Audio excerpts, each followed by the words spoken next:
Because then he said, you know, you could be a maker if you're the project manager and somebody else is doing the coding. You know, there was sort of room in there. But he just sort of set off to piss people off, and it pissed me off right away, so. But this comes up with digital publishing. Like, for example, suppose we say, we go to the book exhibit and you have a low enough memory, you say, this is 1/4 the size of the old book exhibits. Whole presses have disappeared. You know, the North Carolina has a lot of early American stuff that's gone. So you say, well, we really should do publishing, right? The people around this table should figure out how to do digital publishing. Well, there's these primary questions that, you know, someone like Lincoln sounds like he was in a way considering. Should there be a moment of publication, or should there be some edition that you commit your life to, or produce some clone to kind of manage for the rest of time? Right. I mean, just simple things like that. Well, time and time again, the Joint Committee wanted the parent councils to start a publication service. And time again, the parent councils declined. But you look ahead to the ACLS Humanities e-book project of today, and the SSRN, you know, social, you know, and they both have, in the long run, started publication services of various kinds, you know. So yes, a host of experiments have been done and need to be done to figure out exactly this. Today's ditto, by the way, is WordPress.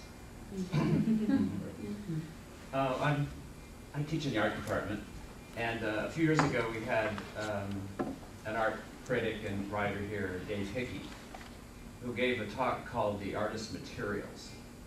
And he took a little bit different approach to the notion of material than these, say, materials for research that you list here. And I was just, it made me think of whether these three categories might be a good start, but you might want to consider another way of thinking it.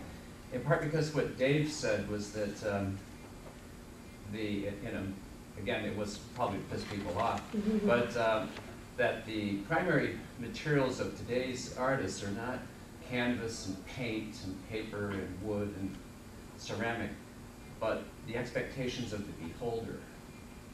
And so it was a whole new way of thinking about material. And so I just want to throw that out as another way to reframe some of the discourse. Yeah, no, that's right. And of course, that's some of the way that people are talking about electronic text is to sort of say you have to buy in the reader, you know, as the end of that process. That's the real way in which texts are processes. I don't know what I think about that really.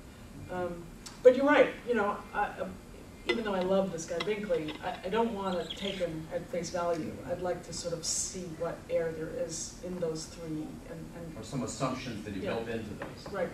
Yeah. Oh, good point. It should. Bill was pointing out the kind of old-fashioned white guy in the middle of the study problem with this. Chapter in the weirdest possible way. All my other chapters have the same problem, emerging without, you know, my really wanting them to. The next chapter on photocopies, I couldn't think of a way to study photocopies for the reason you were suggesting. And then I thought I'll just work on the most famous photocopy I can think of, and that's the Pentagon Papers, Daniel Ellsberg. So, which has accidentally become very timely again because of the WikiLeaks thing. So, you know, Daniel Ellsberg is kind of the guy in the middle of that chapter, and then this has happened a couple other times too. It's getting a little scary. But they're interesting devices.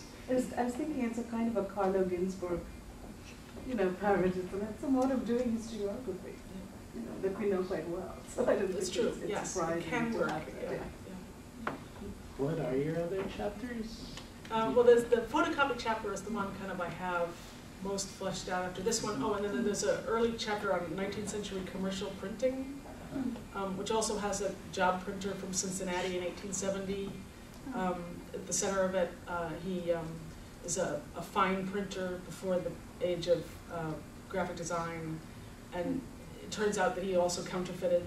And he published this wacky-ass book that is also a kind of not digitizable book, though that one has been digitized by Google and the Open Library, to demonstrate his skill as a job printer.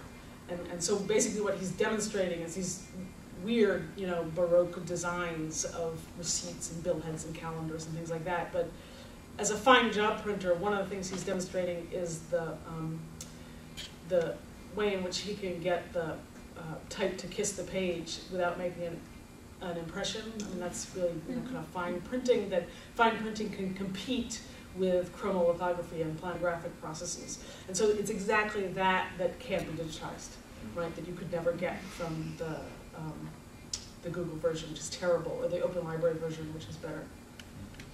I must have missed it. Was the title of your book in progress mentioned?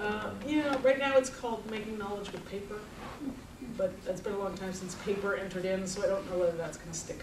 And then there's a final chapter on PDFs that is most partial, and it uses JSTOR as an example. And there, if JSTOR stays in the middle, it will be William Bowen, who was the head of Mellon when they invented JSTOR, who will be the guy.